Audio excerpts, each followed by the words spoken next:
ယဟန်တို့တဲ့ဒီနှစ်ချောင်းရှိတဲ့တတ္တဝါတွေထဲမှာမြတ်စွာဘုရားအမျက်ဆုံးတယ်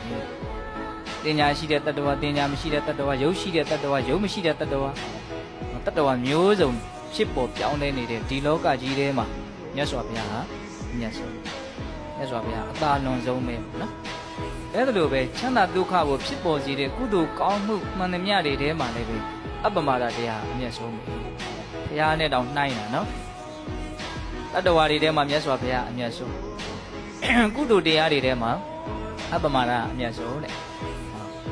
အဲ့ဒါလိုပဲထပ်ပြီးတော့ပြောတယ်ဒီမျိုးရှိပါမယ်နော်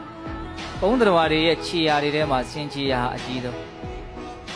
ချမ်းသာဒုက္ခကိုဖြစ်ပေါ်စေတဲ့ကုသိုလ်ကောင်းမှုတွေထဲမှာအပ္ပမာဒဟာအကြီးကျယ်ဆုံး